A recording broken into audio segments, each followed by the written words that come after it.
Let me paint a picture for you. The kind of picture that starts with a peaceful Saturday morning and ends with a declaration of war. It was mid-July in Plano, Texas, and if you've never experienced a North Texas summer, let me summarize it for you. The air is basically hot soup. The cicadas scream at a decibel level that should require ear protection, and the pavement gets hot enough to legally cook a brisket. I was standing in my driveway, nursing a lukewarm cup of black coffee, just admiring my property. I had just moved into this 3-bedroom ranch in the Whispering Oaks subdivision a few months prior. It was a nice place. Quiet. Manicured lawns that looked like they were trimmed with nail scissors, big oak trees, and a pervasive, terrifying sense of conformity. I'm a pretty simple guy. I keep my grass cut, I don't park my truck on the lawn, and I generally prefer to be left completely alone. My house sat at the end of a slight curve, and to give myself a little extra privacy from the street, I had recently installed a wooden driveway gate. It wasn't anything crazy, just a standard 6-foot-high cedar double-swing gate. It looked rustic, but modern. It matched the fence. It kept stray dogs out. I built the damn thing myself over 2 weekends, and I was incredibly proud of it. I was literally just standing there, admiring the stain finish catching the morning sun, when I heard the sound that strikes fear into the heart of every homeowner in a planned community. Click, clack, click, clack. It was the unmistakable sound of sensible orthotic walking shoes hitting the hot asphalt with severe, purposeful intensity. I didn't even have to turn around to know who it was. The scent of floral perfume and aggressive entitlement hit the humid air a full 3 seconds before she spoke. Excuse me, sir." I took a slow, agonizing sip of my coffee, mentally preparing myself, and turned around. Standing at the edge of my property line was Brenda. Brenda was the president of the Whispering Oaks Homeowners Association. She was a woman who looked like she had been genetically engineered in a lab to enforce petty rules. She was wearing a khaki golf skirt, a blindingly white polo shirt tucked in with military precision, and a visor that cast a dark, intimidating shadow over her eyes. In her left hand, she held a customized, leather-bound clipboard. In her right hand, she held a neon yellow Stanley retractable measuring tape. She wielded it like a weapon. "Morning, Brenda," I said, keeping my voice as neutral and flat as humanly possible. "Hot one today, huh?" Brenda didn't do small talk. She didn't do pleasantries. She completely ignored my greeting and marched straight up to the cedar gate, her eyes darting across the wood like a hawk spotting a field mouse. "This," Brenda announced, tapping the solid cedar with a manicured fingernail, "is an unauthorized structure. It's a gate." "Brenda," I said, taking another sip of coffee. "I submitted the architectural review forms 3 months ago. You guys approved the fence extension. A gate is part of a fence." "The board," Brenda enunciated clearly, "approved a perimeter boundary line enclosure. We did not approve a mechanized vehicular obstruction. And furthermore, I have received multiple complaints." I stared at her. "Mechanized vehicular obstruction? Brenda, it's on hinges. I open it with my hands. And who complained? I live at the end of the curve. Nobody even drives past here unless they're lost." Brenda's eyes narrowed. She didn't like being questioned. She unclipped a pen from her clipboard and clicked it aggressively. "The origin of the complaints is confidential. As HOA president, it is my duty to investigate all potential violations of the Whispering Oaks covenants, conditions, and restrictions." She stepped closer to the gate, extending her neon yellow tape measure with a loud zip. She dropped to one knee, ignoring the hot asphalt, and measured the distance from the bottom edge of the cedar planks to the concrete of my driveway. She squinted at the numbers, her lips pursing into a tight, triumphant little smile. "Just as I suspected," she muttered, standing back up and dusting off her khaki skirt. "What?" I asked, genuinely confused. "Is the wood breathing too loudly?" Brenda ignored the sarcasm. She pointed the metal tip of the measuring tape directly at my chest. Your clearance is 2.5 inches from the ground. According to Section 4, Paragraph 12, subsection C of the Community Safety Guidelines, any driveway barrier must allow for unobstructed environmental runoff and must not pose a hindrance to emergency personnel. Your gate is too low, it's too solid, and it's too close to the property line. Therefore, it constitutes a severe fire hazard. I actually laughed. I couldn't help it. A fire hazard? Brenda, it's a wooden gate, over concrete. If it catches fire, the fire trucks can literally just drive right through it. It weighs like 80 pounds. The structural integrity is irrelevant, Brenda snapped, her voice rising an octave. It restricts emergency access. If a fire engine needs to get to your house, they would have to stop, manually open this barricade and waste precious seconds. It is a hazard, and it must be removed. Brenda, I'm not taking down my gate. She smiled again. It was a cold, terrifying expression. She reached onto her clipboard, peeled off a bright pink piece of carbon paper, and thrust it toward me. You don't have a choice, she said. This is your official citation. You have 14 days to completely remove this fire hazard. I didn't take the paper. I just looked at it fluttering in her hand. And if I don't? Fines begin at $100 a day, she recited smoothly, clearly having practiced this in the mirror. Following 30 days of non-compliance, the board will hire a third-party contractor to remove the obstruction at your expense, and a lien will be placed on your property. I stared at her for a long, silent moment. I could hear the cicadas buzzing. I could feel the sweat dripping down the back of my neck. I looked at the gate I had spent 2 weekends building, carefully measuring, cutting, and staining. Then I looked back at Brenda, who was practically vibrating with the thrill of petty authority. I reached out and took the pink slip. Fine, I said softly. Brenda looked slightly disappointed that I wasn't yelling, but she recovered quickly. I'm glad you're choosing to be reasonable. 14 days. Not a day later. She turned on her heel and began marching back down the street, her orthotics clicking rhythmically against the pavement. I stood there in the heat, reading the citation. It was heavily stamped and signed by Brenda. But as I read the actual text she had scribbled in the required corrective action box, my eyes widened. She hadn't just written, "remove gate." Brenda, in her infinite bureaucratic arrogance, had tried to sound as official and intimidating as possible. Her sloppy handwriting read, "Immediate removal of unauthorized wooden fire hazard. Any replacement boundary enclosure must be a certified hazard mitigation security system, approved for emergency access." I read that sentence 3 times. Certified hazard mitigation security system. She was trying to force me to buy one of those incredibly expensive, flimsy wrought iron gates with the little solar-powered keypads, assuming I would just cave and spend $5,000 on an approved vendor she probably got kickbacks from. She threw in the word certified, because HOA presidents love words that imply legal authority.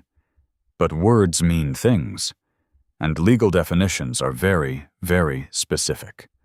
I didn't get mad. A strange, calm clarity washed over me. I walked inside my house, locked the front door, and booted up my computer. I opened up a new tab and pulled up the Texas Property Code. I specifically navigated to Section 202.023, a beautiful piece of legislation regarding security measures in residential subdivisions. The law plainly states that a property owners association cannot prohibit a property owner from building or installing security measures, including a perimeter fence or gate. They can regulate the type of fencing, but they cannot outright deny a homeowner the right to secure their property. But I didn't just want a gate anymore. Brenda wanted a certified hazard mitigation security system. I spent the next 4 hours going down a massive internet rabbit hole of security infrastructure. I bypassed residential gates. I bypassed commercial parking lot arms. I went straight into industrial, high-threat security parameters. That's when I found it. ASTM F2656, It is the standard test method for crash testing of vehicle security barriers.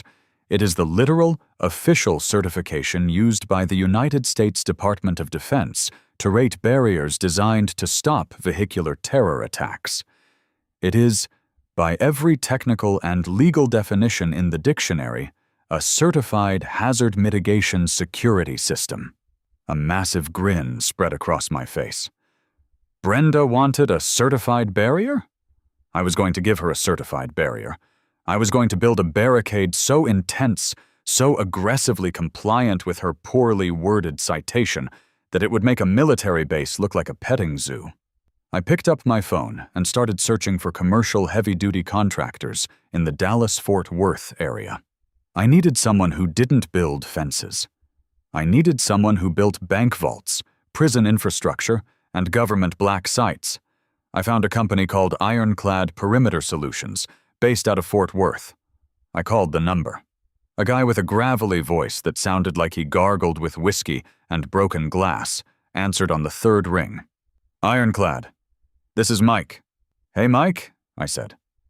Quick question. Do you guys do residential work? Mike scoffed loudly into the phone. We pour concrete and sink steel, buddy. We do commercial, industrial, and government. We don't build picket fences for golden retrievers. I don't want a picket fence, I said, leaning back in my chair. I want a set of K-12 rated hydraulic steel bollards installed across a standard 2-lane residential driveway, with an M30 crash rating. There was a long pause on the other end of the line. The sound of shuffling papers stopped. You want an M30 wedge barrier? In a residential cul-de-sac? Mike asked, his voice suddenly full of deep, suspicious curiosity. Yep, I replied. Can we add flashing strobe lights and a reinforced traffic arm? Mike let out a low whistle. Kid, an M30 system is designed to stop a 15,000-pound box truck moving at 50 miles an hour dead in its tracks. It requires excavating your driveway, pouring a massive subterranean concrete trench, and wiring heavy-duty 220-volt hydraulic pumps. You're talking serious money. I have my year-end bonus, I said smoothly, and I have a citation from my HOA demanding I install a certified hazard mitigation system. Will your bollards meet DoD certification? Mike let out a booming, chest-rattling laugh that actually forced me to hold the phone away from my ear. I like your style, kid, Mike chuckled. I'll be out there on Tuesday with the blueprints. Tuesday morning rolled around, and honestly, I was half expecting Mike from Ironclad Perimeter Solutions to just ghost me. I mean, contractors flake on standard kitchen remodels all the time, so I figured a guy who specializes in anti-terrorism infrastructure might reconsider driving out to a suburban subdivision to humor some spiteful tech worker. But at exactly 7 a.m., the peaceful morning silence of Whispering Oaks was violently shattered by the roar of a heavily modified, diesel-belching Ford F450 dual-wheel pickup truck backing into my driveway. The truck was painted a matte industrial black, covered in scratches, and had a massive steel headache rack that looked like it had survived a literal war zone. I walked out my front door holding my coffee, still wearing my pajama pants and a t-shirt. The driver's side door groaned open, and Mike stepped out. Mike was exactly what his voice sounded like.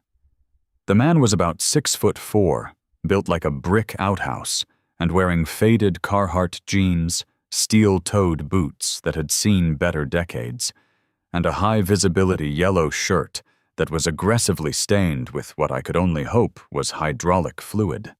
He had a thick, graying beard and a pair of mirrored sunglasses that completely hid his eyes. He slammed the truck door with enough force to rattle my front windows. He didn't even say hello. He just walked up to my perfectly nice, perfectly normal wooden cedar gate, crossed his massive arms, and stared at it. He let out a slow, rumbling chuckle that sounded like a rock crusher starting up. So this is the highly dangerous, uncertified fire hazard, huh? Mike said, his voice booming across the cul-de-sac. That's the one, I said, walking down the driveway to join him. Apparently, it poses a severe risk to the structural integrity of the entire neighborhood, or something. I honestly stopped listening to Brenda halfway through her rant. Mike reached out and grabbed one of the cedar planks. He gave it a light tug. The gate swung open smoothly on its hinges. I mean, it's nice woodworking, kid. I'll give you that. But stopping a hostile vehicle? Yeah, my grandmother could drive her Buick through this thing without even spilling her iced tea. A second guy hopped out of the passenger side of the truck. He was inexplicably taller than Mike, but incredibly skinny, holding a massive roll of blueprints and a laser measuring device. "This is Tiny," Mike grunted, gesturing with his thumb. "He's my site foreman. Tiny, show the man what we're dealing with." Tiny didn't say a word. He just unrolled the blueprints on the hood of my car. I leaned over to look at them, and I swear to God, it looked like the schematics for a missile silo. There were cross-sections of reinforced concrete trenches, diagrams of hydraulic pistons the size of my torso, and electrical wiring charts that looked like a plate of spaghetti. "Okay, so here's the deal," Mike said, pulling out a neon orange can of spray paint from his tool belt. "To get you that certified hazard mitigation rating, we can't just bolt some metal to your driveway. An M30 barrier system requires serious foundation work. We have to excavate a trench right across your driveway. It's going to be about 3 feet wide and 4 feet deep. Then, we drop in a prefabricated steel cage, tie in heavy-duty rebar, and pour about 6 yards of high-strength concrete to anchor the housing unit." I stared at the blueprints, genuinely overwhelmed for a second. "Wait, 4 feet deep? Are we going to hit city water lines?" "Already checked the municipal blueprints online," Tiny said, his voice shockingly high-pitched. "Water and gas are routed on the left property line. We're clear to dig. But we are going to have to saw-cut your existing concrete driveway, jackhammer the debris, and haul it out." Mike shook the spray paint can vigorously. Clack, clack, clack. "And that's just the housing. We need to run a dedicated 220-volt electrical line from your breaker box, under your lawn, and out to the control cabinet. The control cabinet houses the hydraulic pump unit and the logic board. It's about the size of a mini-fridge. We usually bolt it to a concrete pad off to the side." He started walking across my driveway, spraying a thick, blindingly bright orange line directly across the concrete, marking the excavation zone. He sprayed an X on the grass where the control box would go. "How loud is this thing when it operates?" I asked. "The pump?" Mike shrugged. "It hums. But the bollards themselves? They're solid steel cylinders. When they hit the deployment locks, it sounds like 2 sledgehammers colliding. It's designed for security, not stealth, kid." I looked down the street. 3 houses down, I could see the distinct, terrifying silhouette of Brenda standing in her bay window, aggressively peering through her horizontal blinds. She was watching the giant diesel truck in my driveway with intense suspicion. "Mike," I said, a slow smile spreading across my face. "Let's do it. When can you start?" "I've got a crew finishing up a perimeter job at a data center in Frisco," Mike said, pushing his mirrored sunglasses up his nose. "I can have heavy machinery out here by Monday morning, but you gotta get the permit sorted. I don't dig without city paper. And getting a permit for this thing in a residential zone? That's gonna be on you, buddy. The city clerks usually stroke out when they see these specs." "Leave the city to me," I said. Honestly, going to the Plano Municipal Zoning Office on a Thursday afternoon is an experience I wouldn't wish on my worst enemy. It's a room devoid of joy, filled with the flickering buzz of fluorescent lights and the soul-crushing sound of endless paper shuffling. I pulled a ticket, number 84, and sat in a hard plastic chair for 2 hours, rehearsing my argument. When my number was finally called, I walked up to counter 4.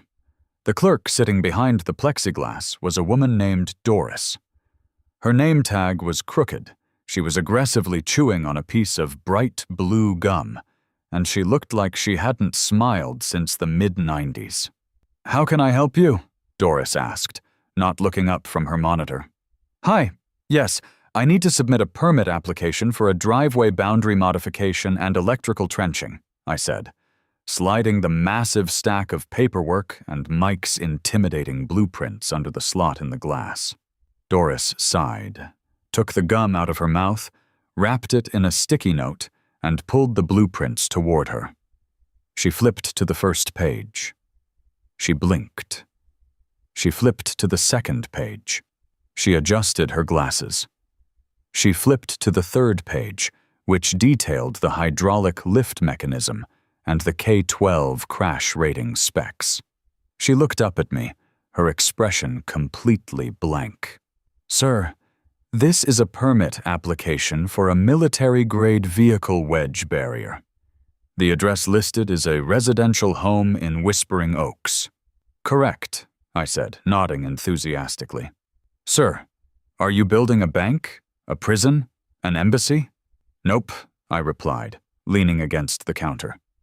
Just a standard suburban residence, but you see, my homeowners association cited my previous wooden gate as a severe fire hazard. They explicitly mandated in writing that I install a, and I quote, certified hazard mitigation security system. As a law-abiding resident, I am simply complying with their strict safety standards. This system is certified by the Department of Defense. You can't get more certified than that. Doris stared at me for a solid 10 seconds. I could see the gears turning in her head. She was a city employee. She dealt with HOA drama all day long. She knew exactly what was happening here. Let me look at the zoning bylaws for that subdivision, she muttered, aggressively typing on her keyboard. I held my breath. This was the make or break moment. If Plano City zoning said I couldn't build it, Brenda won.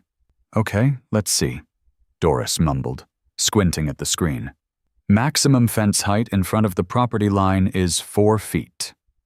The bollards, when deployed, are 39 inches, so that complies. She scrolled down. No permanent structures blocking the right-of-way. Well, this is on your private driveway. Setback is 15 feet from the curb. That complies. She kept scrolling. Must not impede utility easements. You're trenching on the right side, easements are on the left. That complies. She stopped typing and looked back up at me. A very small, very terrifying smirk played at the corner of her mouth. Technically, Doris said slowly, the city code only regulates the height, placement, and setback of residential gates. It does not regulate the structural density, the hydraulic mechanisms, or the crash rating.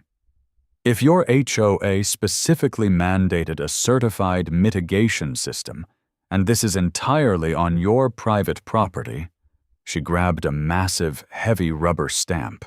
She inked it violently on a pad. Thwack! Approved, Doris said, sliding the stamped blueprints back under the glass. You have 60 days to complete the excavation and electrical hookup.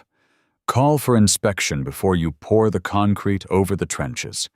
Have a nice day, sir. And good luck with your hazard mitigation. I literally wanted to kiss her. I took the paperwork, practically skipped out of the municipal building, and called Mike. We were a go. The weekend felt like it lasted a year. I spent most of it moving my car onto the street and meticulously taking down the wooden cedar gate. I actually stacked the wood neatly on the side of my house, just as a little monument to what once was. Every time I went outside, I could feel eyes on me. Whispering Oaks was a neighborhood that thrived on gossip, and Brenda had absolutely spread the word that I was an unhinged renegade who was being brought to heel. Several neighbors drove by, slowing down significantly to look at the empty space where my gate used to be, probably assuming I had surrendered. Oh, how wrong they were. Monday morning arrived like a sledgehammer, and I mean that literally. At 6:30 a.m., just as the sun was starting to peek over the perfectly manicured roofs, a convoy arrived. And I don't use the word convoy lightly. First came Mike in his massive F450. Then came a heavy-duty flatbed tow truck hauling a Caterpillar mini excavator. Following the excavator was a commercial box truck filled with steel components, a massive air compressor, and a crew of 4 guys who looked like they ate gravel for breakfast. They parked in the street, blocking half the cul-de-sac. The noise was immediate and staggering. The diesel engines idling alone sounded like a jet terminal. Mike walked up to my front porch, holding a clipboard. "Permits good?" he yelled over the sound of the excavator rolling off the flatbed. "Permits are good," I yelled back, handing him the stamped city paperwork. "All right, boys, light it up," Mike roared. What followed was the most glorious, chaotic, ear-splitting display of heavy construction I have ever witnessed in my life. First, they fired up the air compressor. Then, 2 guys grabbed massive walk-behind concrete saws with diamond blades. They positioned them on the neon orange lines Mike had painted, fired up the 2-stroke engines, and began cutting into my driveway. The sound of a diamond blade slicing through reinforced concrete at 7 a.m. in a quiet suburban neighborhood cannot be adequately described. It is a high-pitched, screaming wail that vibrates your actual teeth. A massive plume of white concrete dust shot up into the air, drifting lazily across the street like a fog bank. Within minutes, front doors across the street started opening. Neighbors stepped out onto their porches in bathrobes, clutching coffee mugs, staring in absolute horrified disbelief at the industrial warfare taking place on my property. After they cut the perimeter, the jackhammers came out. Rat-tat-tat-tat-tat-tat. The ground literally shook. They were breaking up the driveway into massive chunks, and the excavator scooped them up, dropping them into a dump trailer with a deafening crash. I set up a lawn chair on my front porch, cracked open a can of sparkling water, and just watched. It was beautiful. It took exactly 45 minutes for the final boss to arrive. I saw her golf cart before I heard it. Brenda came rocketing down the street in her electric club car, taking the corner so fast she almost tipped onto 2 wheels. She slammed the brakes in front of my house, the tires screeching against the asphalt. She leaped out of the cart, clutching her clipboard to her chest like a shield. She looked like she was about to have an actual aneurysm. Her face was the color of a ripe tomato. She marched up my driveway, completely ignoring the active construction zone, the screaming concrete saws, and the giant mechanical arm of the excavator swinging right over her head. "Stop! Stop this immediately!" Brenda screamed. But her voice was completely drowned out by the jackhammers. She stormed right past Mike, who just watched her with mild amusement, and marched up to my porch. "What is going on here?" she shrieked, her voice cracking as she tried to project over the noise. I stood up, smiled politely, and walked down the steps. I gestured for Mike's crew to pause for a second. Tiny hit a switch on the compressor, and the jackhammers finally died down. The sudden silence was almost as deafening as the noise. "Morning, Brenda," I said cheerfully. "Just taking care of that violation you cited me for. Hazard mitigation, just like you asked." Brenda stared at the massive, gaping crater in my driveway. It looked like a mortar shell had gone off. What are they doing? Why is there an excavator on your property? Where is your driveway?" "Well," I said, putting my hands in my pockets. "You said my wooden gate was a severe fire hazard, and your official citation demanded I install a certified hazard mitigation security system. So I hired Ironclad Perimeter Solutions. They usually do government black sites and federal banks, but they squeezed me in. We're installing an M30 rated hydraulic wedge barrier, Department of Defense certified. It's going to be incredibly secure."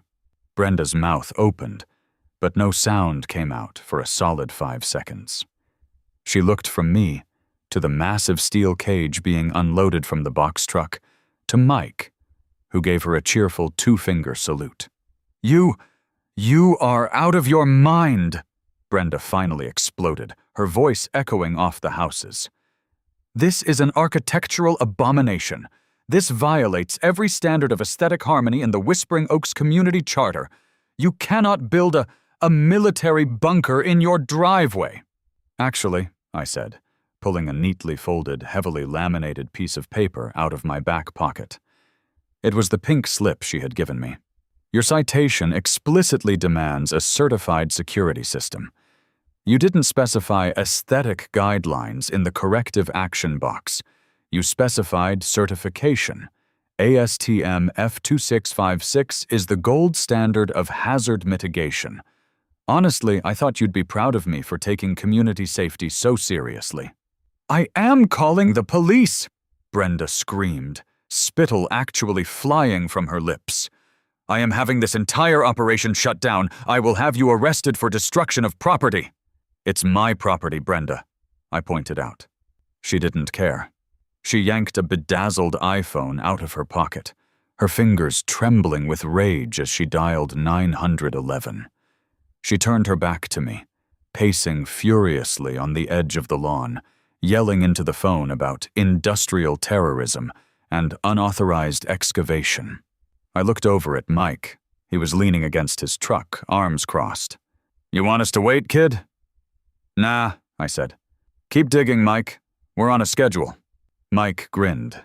He signaled Tiny, and the concrete saws fired back up with a vengeance. It took about 15 minutes for the police to arrive. Honestly, I'm surprised it took that long, given Brenda's frantic pacing. But it was Plano on a Monday morning, so they were probably busy pulling over teenagers for going 4 miles over the speed limit.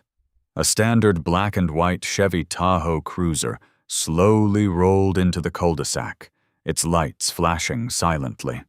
The officer who stepped out looked like he had been on shift for about 36 hours straight. His name tag read Davies, and he had the deep, soulful eye bags of a man who was completely and utterly exhausted by human interaction. Brenda immediately sprinted toward him, intercepting him before he even got both feet on the pavement. "Officer, thank God you're here," she squawked, gesturing wildly at the crater in my driveway.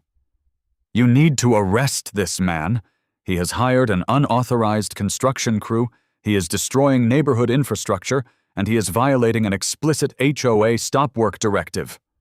Officer Davies looked at Brenda. Then he looked at the massive Caterpillar excavator. The 4 burly men covered in concrete dust, and the gaping trench. He took off his sunglasses and rubbed the bridge of his nose. "Okay, ma'am, let's just take a breath," Davies said, his voice flat and monotone. He walked past Brenda, stepping carefully over the orange spray paint lines, and approached me. "Morning, sir," Davies said. "Can you tell me what exactly is going on here? We got a call about, quote, industrial terrorism." "Morning, officer," I replied, keeping my tone perfectly polite and cooperative. "No terrorism here. I'm just upgrading my driveway security gate. My HOA president here," I gestured to Brenda, who was practically hyperventilating behind him, "cited my previous gate as a fire hazard and legally mandated I install a certified hazard mitigation system. So I hired a commercial contractor to install one." Davies looked at the massive steel rebars being lowered into the trench. He looked back at me. "Sir, is that a K-rated crash barrier?" I blinked, genuinely surprised. "Yeah. M30 rated, actually. How did you know that?" "I served in the military." Davies sighed heavily. "I guarded a gate with those exact bollards in Afghanistan. Sir, why are you installing a military checkpoint at a 3-bedroom house in Plano?" "Because," I said, handing Davies the laminated pink HOA citation, "Brenda demanded a certified hazard mitigation system, and this is the highest certification available." Davies took the pink slip. He read Brenda's frantic, misspelled handwriting. Then he looked at Brenda. Then he looked back at the pink slip. A very faint, highly suppressed smile flickered across his face. "Do you have city permits for this excavation, sir?" Davies asked. "Right here," I said, handing him the heavily stamped paperwork from Doris at the zoning office. Davies reviewed the permits. He checked the city seal. He checked the dates. He handed all the paperwork back to me. He turned around to face Brenda. She was standing with her hands on her hips, waiting for him to pull out his handcuffs and take me away. "Ma'am," Officer Davies said slowly, projecting his voice so she could hear him over the idling truck engines. "This is entirely a civil matter. The homeowner is on his own private property. He is operating well within the legal noise ordinance hours for construction, and he has valid stamped municipal permits from the city of Plano approving this specific installation." Brenda looked like she had just been struck by lightning. But it violates the HOA charter. It's a monstrosity. You have to stop them." "I don't enforce HOA charters, ma'am," Davies said, putting his sunglasses back on. "I enforce the law. And right now, no laws are being broken. If you have an issue with the aesthetics of the property, you'll have to take it up with civil court. But if you keep calling 911 to report lawful construction as terrorism, I will have to cite you for misuse of emergency services. Do you understand?" I thought Brenda's head was actually going to pop off her neck. Her mouth opened and closed like a fish suffocating on dry land. She glared at Davies, she glared at me, and then she glared at Mike, who waved at her with a massive, dirt-covered hand. Without saying another word, Brenda spun around, marched back to her golf cart, slammed her foot on the accelerator, and sped away so fast she actually caught some air on the speed bump at the end of the street. Officer Davies watched her go. He turned back to me, shook his head slowly, and let out a long, exhausted breath. "You know," Davies said quietly, just between the two of us, "I've dealt with a lot of crazy HOA disputes in this town. But putting in an active anti-ram barrier just to spite the board president? That is incredibly petty. I prefer the term maliciously compliant." I smiled. Davies actually chuckled. "Well, good luck with the install. Try not to crush the Amazon driver when they drop off your packages." He walked back to his cruiser, got in, and drove away. The rest of the week was a blur of concrete, steel, and unbelievable noise. Mike's crew worked like an absolute machine. Once the trench was dug and the steel caging was dropped in, they brought in the concrete trucks. 2 massive mixers backed down the street, pouring cubic yard after cubic yard of high-strength, quick-curing concrete into the forms. They had to let it cure for 3 days before they could install the actual mechanical components. For those 3 days, my driveway was essentially a hardened bunker. I had a massive steel plate covering the trench so I could walk across it. Brenda drove past my house no less than 6 times a day, slowing down to a crawl, taking aggressive photos with her iPad. I just sat on the porch and waved every single time. By Friday, the heavy lifting was done, and it was time for the delicate work. Mike and Tiny arrived with the control cabinet and the hydraulic fluid. They bolted the metal cabinet to the concrete pad they had poured next to my front garden hose. It looked like an electrical transformer box, painted an aggressive industrial gray. Then they began wiring the system. This was the part that truly fascinated me. They were running 220-volt power lines, hooking up logic boards, and filling the massive hydraulic reservoir with specialized synthetic oil. "All right, kid, come here and look at this," Mike called out from the control box on Friday afternoon. I walked over. The inside of the cabinet looked like the engine bay of a fighter jet. There were blinking LEDs, massive breaker switches, and a tangled web of braided steel hoses. "So, the logic board is wired to a secure radio receiver," Mike explained, handing me a small, heavy black remote control with 2 buttons on it.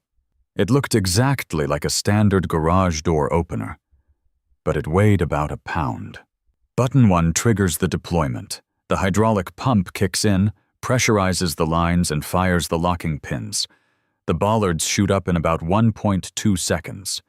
Button 2 releases the pressure, and gravity drops them back down flush with the pavement. Simple. What happens if the power goes out? I asked. It's a fail-secure system. Mike grinned. If you lose power while they're up, they stay up. They mechanically lock into place. The only way to get them down without power is to manually open this cabinet and bleed the hydraulic pressure valve with a wrench. Nobody is getting in unless you want them in. And what about emergency access? I asked, looking around conspiratorially. Because Brenda's entire argument was that my wooden gate was a fire hazard that blocked fire trucks. I guarantee you she's going to call the fire marshal on me the second this thing goes live. Mike's grin widened into a full, predatory smile. Kid, you hired a commercial contractor. I know the game. Come here. He walked me over to the brick wall of my house, right next to the driveway. Mounted flush against the brick, about 5 feet off the ground, was a small, heavy-duty black metal box with a red stripe across the front. It had a highly complex, circular keyhole on the front. You know what this is? Mike asked. Looks like a lockbox, I said.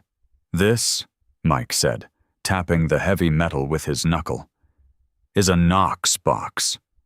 Specifically, a Knox Rapid Entry System box. It is the universal standard for emergency access. Every fire department, EMS, and police department in the country has master keys to these boxes in their vehicles. Mike opened the cabinet with a small override key.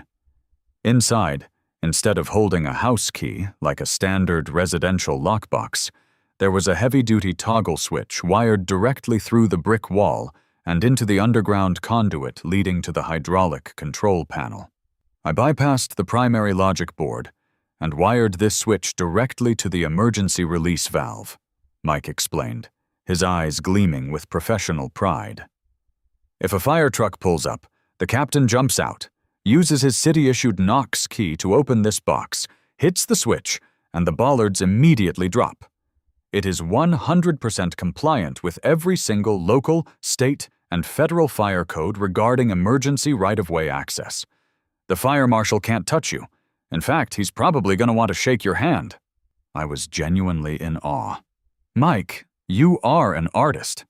I just hate HOAs, Mike grunted, closing the Knox box. All right, Tiny, clear the perimeter. Let's fire this bad boy up and see if we can register on the Richter scale. Tiny and the rest of the crew backed away from the driveway, moving the trucks out of the way. I stood on the front lawn, holding the heavy black remote. My heart was actually pounding. This was the culmination of thousands of dollars, weeks of planning, and an oceanic depth of sheer, unadulterated spite. Hit it, Mike yelled. I pressed button 1. For a fraction of a second, nothing happened. Then a deep, powerful hum resonated from the metal cabinet on the lawn, vibrating through the soles of my shoes. Suddenly, the steel plates covering the trench on the driveway violently flipped open. Clang-bam. 3 massive, solid steel cylinders, painted matte black with reflective yellow chevron stripes, violently shot up from the ground. They locked into place with a concussive metallic crash that echoed off the houses across the street. They were 3 feet high, thick as tree trunks, and looked like they could stop a tank. They stood there, in the middle of my quiet suburban driveway, an absolute monument to malicious compliance. Mike started slow clapping. Tiny let out a whoop. I just stood there, grinning like an absolute idiot. Kid, Mike said, walking over and slapping me on the shoulder so hard I stumbled forward. You are now officially the proud owner of an M30 certified hazard mitigation perimeter barrier. Your house is now structurally harder to breach than the regional IRS building. We spent the next hour testing the system. Up and down, up and down. Every time they deployed, it sounded like a shotgun going off. It was incredibly satisfying. I paid Mike his final invoice, which honestly wiped out my entire bonus and some of my savings, but you can't put a price tag on this level of psychological warfare, and shook his hand. "Call me if you ever decide to build a moat," Mike said, climbing back into his F450. "I got a guy who breeds alligators." By Friday evening, the trucks were gone, the dust had settled, and my driveway was immaculate. Except, of course, for the 3 massive steel bollards currently standing fully erect at the property line, complete with a small, flashing red LED light on the top of the center post, just to ensure visibility at night. I sat on my porch, drinking a beer, waiting. I knew it wouldn't take long. Operation Checkpoint was live, and the neighborhood was about to lose its collective mind. Honestly, I'm just so, completely drained thinking about the sheer amount of energy it takes to deal with these people. I mean, holding that heavy black remote in my hand literally felt like I was holding the nuclear codes for the neighborhood. It just goes to show why we need sovereign ruling to document this stuff, because otherwise, I guess nobody would believe me. Let's see how the rest of this train wreck unfolds. Friday evening descended over the Whispering Oaks subdivision with the kind of heavy, humid twilight that makes the streetlights buzz. I was sitting on my front porch in an Adirondack chair, sipping a cold local IPA, just staring at the end of my driveway. Without the massive diesel trucks and the screaming concrete saws, the neighborhood had returned to its standard, eerie quiet. But my property looked fundamentally different. Right at the property line, where my perfectly reasonable cedar gate used to sit, there were now 3 matte black steel cylinders sticking 3 feet out of the ground. As the sun finally dipped below the horizon, the built-in photosensors on the bollards engaged.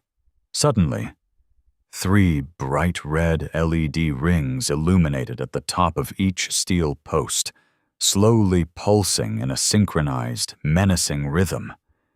It looked like the entrance to a high-security subterranean bunker, or maybe the docking bay of a supervillain's lair. It was, without a single doubt, the most glorious thing I had ever seen in my entire life. The first test of Operation Checkpoint happened around 8:30 p.m. Gary, a retired accountant who lived 3 houses down, was out for his evening walk with his golden doodle, Barnaby. Gary is one of those guys who adheres strictly to routines. He walks the exact same route, at the exact same pace, every single night. I watched from the darkness of my porch as Gary approached my side of the cul-de-sac. He was looking down at his phone, letting Barnaby sniff the edge of the manicured lawns. Barnaby noticed the bollards first.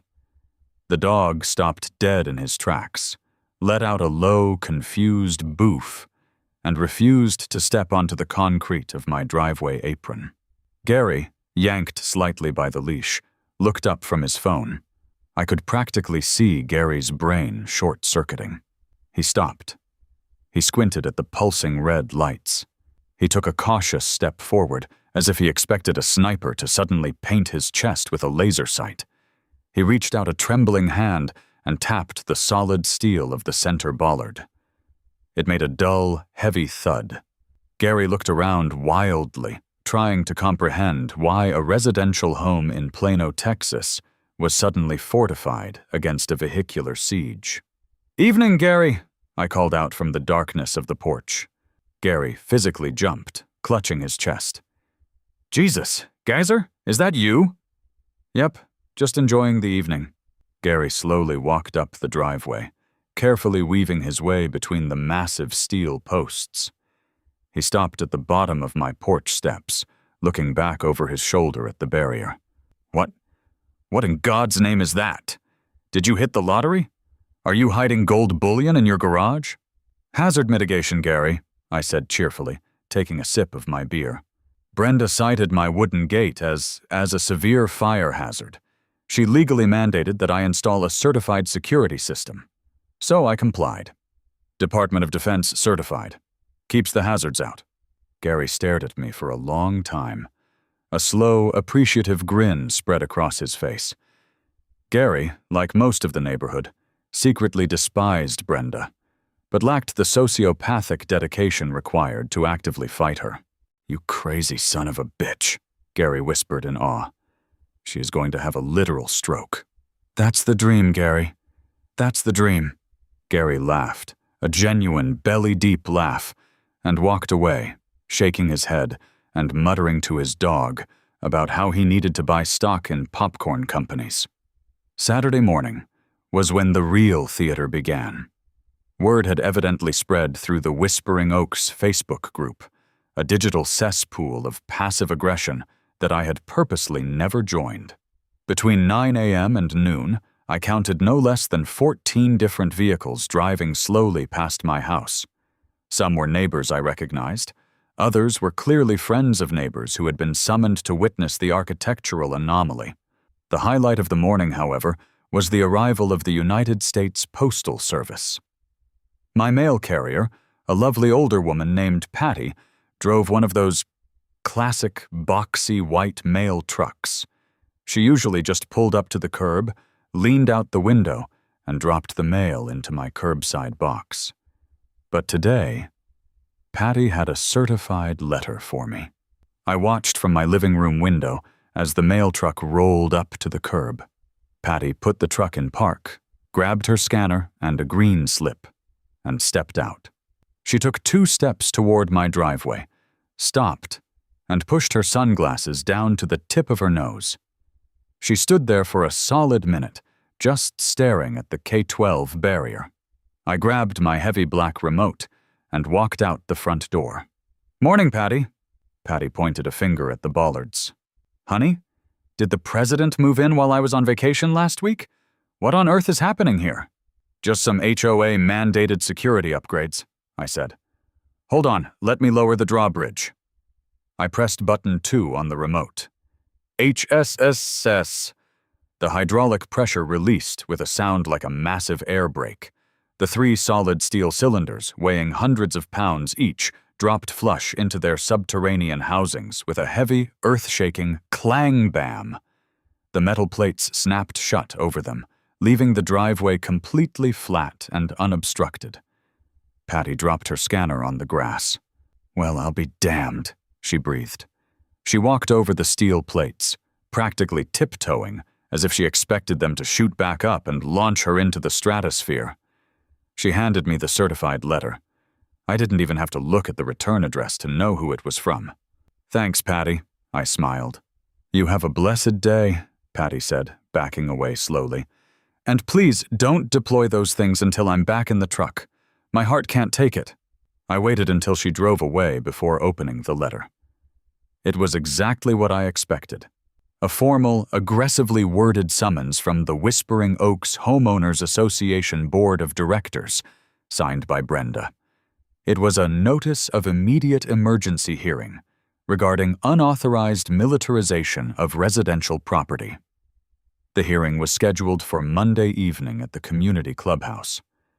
I folded the letter, put it in my pocket, and pressed button 1 on the remote. The hydraulic pump hummed, and the bollards violently shot back out of the ground, locking into place with their signature concussive crash. It was going to be a fun Monday, but Saturday afternoon provided the absolute peak of visual comedy. Around 2 p.m., a blue Amazon Rivian delivery van turned onto my street. I had ordered a 12-pack of AA batteries and a new HDMI cable 2 days ago, and the tracking app told me I was the next stop. I walked out to my front lawn and waited, leaning casually against the brick wall near the Knox box. The van pulled up. The driver, a young guy in a blue vest with headphones around his neck, hopped out carrying a small white bubble mailer. He jogged up the sidewalk, turned onto my driveway apron, and immediately ran smack into the reality of Operation Checkpoint. He stopped. He looked at the package.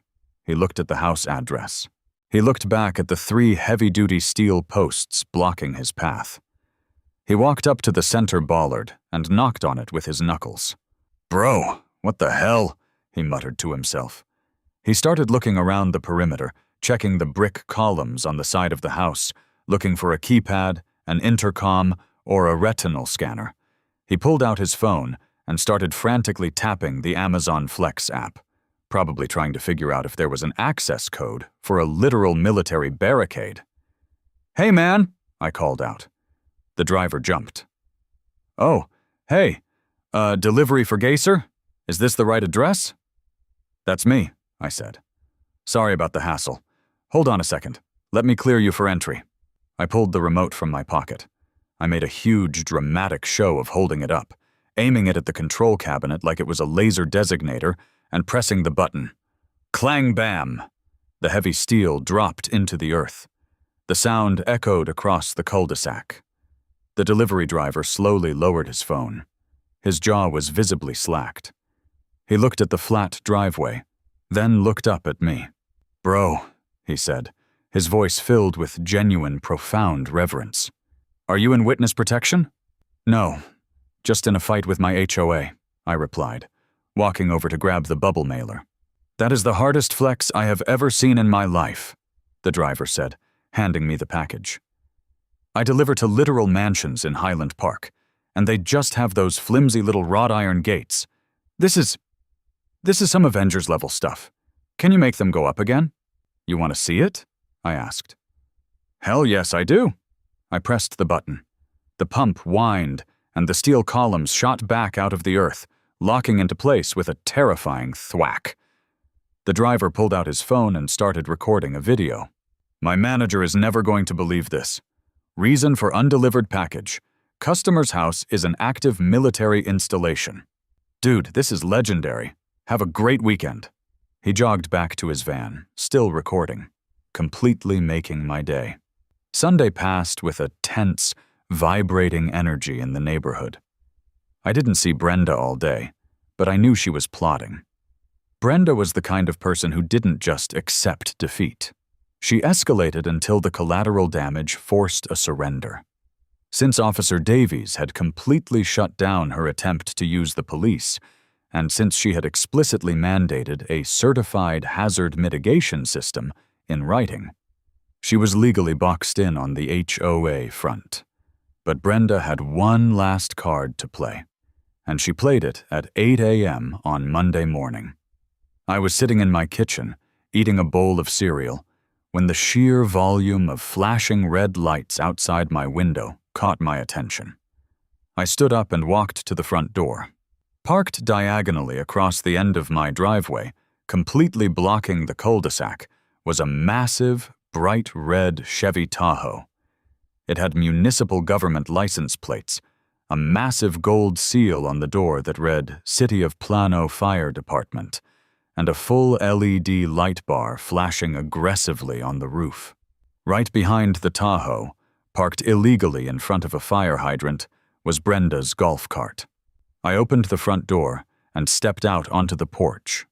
Standing in front of my bollards, arms crossed over a crisp white uniform shirt bearing the heavy gold badges of a battalion chief, was a man who looked like he chewed on cast iron for fun. He had a gray buzz cut, a thick mustache, and a clipboard resting against his hip. This was the city fire marshal. And standing right next to him, literally vibrating with triumphant manic energy, was Brenda. She saw me step onto the porch and pointed a violently shaking finger in my direction. "There he is, Chief!" Brenda shrieked, her voice carrying over the morning dew. "There is the madman! Look at this! This monstrosity! Look at what he has done to our beautiful neighborhood!" The fire marshal did not look at Brenda. He didn't even acknowledge her. He kept his eyes locked firmly on the M30 wedge barrier. He slowly walked the length of the driveway, inspecting the steel plates, the hydraulic housing, and the flashing LED rings. He knelt down, running a gloved hand over the reflective yellow chevron stripes. I took a deep breath, grabbed my coffee mug, and walked down the driveway to meet my fate. "Good morning, Chief," I said, offering a polite nod. The fire marshal stood up. He towered over me by at least 4 inches. His name tag read Miller. He looked me up and down with the exhausted, cynical glare of a man who has seen every stupid thing a homeowner can possibly do to a piece of property. "Son," Chief Miller said, his voice a deep, gravelly baritone that commanded immediate respect.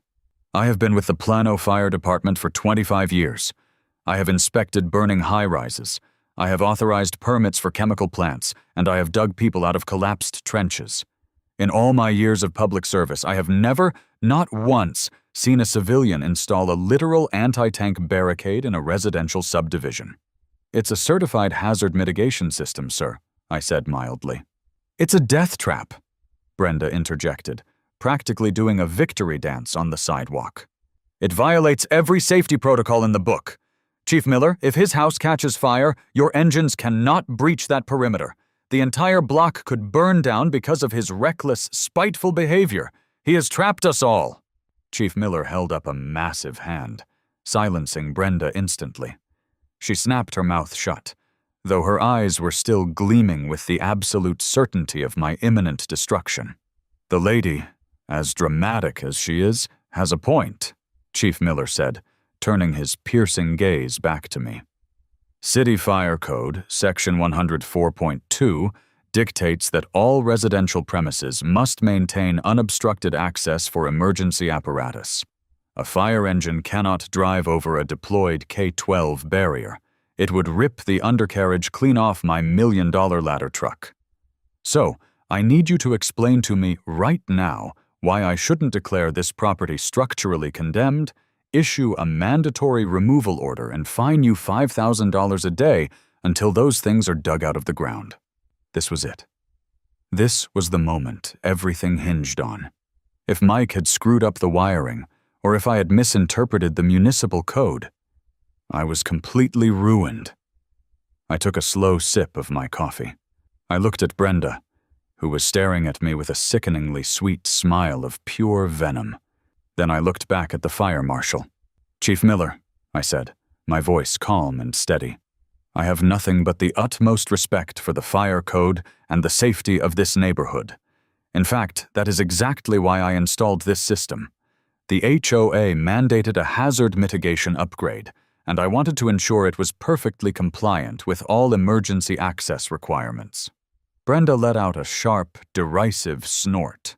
Compliant? You can't even get a sedan over it, let alone a fire engine. I don't expect the fire engine to drive over it while it's deployed, Brenda, I said, turning away from her and gesturing for Chief Miller to follow me. Chief, if you'll step this way. I led the massive fire marshal over to the side of my driveway, right next to the front brick wall of the house. Brenda trailed behind us, hovering like an angry mosquito, trying to see what I was doing. I stopped in front of the small, heavy-duty black metal box mounted flush to the brick. Chief Miller, I said, gesturing to the box. Are you familiar with a Knox rapid entry system? Chief Miller stopped dead in his tracks. His eyes darted from my face down to the black metal box. He recognized the heavy circular keyhole instantly. The aggressive, angry posture he had been holding slowly began to dissolve, replaced by a look of profound, technical curiosity. A Knox box, Miller rumbled, stepping closer to examine it. Of course I'm familiar with it.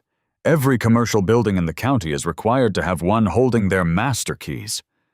But what is it doing hard-mounted to a residential brick facade? Well, sir, I explained. I knew that installing a high-security perimeter barrier would present a challenge for emergency right-of-way access, and since I didn't want to compromise the safety of my home or my neighbors, I instructed my commercial contractor to install a fail-safe. I tapped the solid metal of the Knox box. Inside this box, there are no house keys, I continued, making sure to project my voice so Brenda could hear every single word. Inside is a heavy-duty toggle switch. That switch is hardwired through an underground conduit directly into the hydraulic logic board in that control cabinet on the lawn. It completely bypasses the radio receiver and the primary logic circuits. It is wired directly to the emergency hydraulic dump valve. Chief Miller was staring at me now, a look of slow, dawning realization washing over his face. Brenda, completely lost in the technical jargon, pushed her way forward. What is he talking about, Chief? It's a trick. He's lying to you. Chief Miller ignored her. He reached down to his thick leather duty belt. Attached to a heavy Kevlar lanyard was a ring of large, complex, highly secure keys. He unclipped the lanyard. "You're telling me," Miller said, his voice dropping an octave, "that this residential anti-ram barrier is tied directly into the municipal emergency override network?" "Yes, sir," I nodded. "Fully compliant with emergency access codes." Miller didn't say another word. He selected a specific, oddly shaped key from his ring. He stepped up to the Knox box, inserted the key, and turned it. The heavy metal door popped open with a solid click. Inside the box, nestled in weather-stripped foam, was a bright red, heavy-duty industrial toggle switch. Miller looked back at the massive steel bollards blocking the driveway. He looked at the toggle switch. He flipped the switch. Clang bam! In exactly 1.2 seconds, the hydraulic pressure vanished. The 3 massive steel cylinders dropped into the earth with a violent, concussive slam that shook the dust off my porch roof. The metal plates snapped shut. The driveway was completely flat, wide open, and ready for a fleet of fire engines to roll right through. The silence that followed was absolute. I could hear the cicadas buzzing in the oak trees.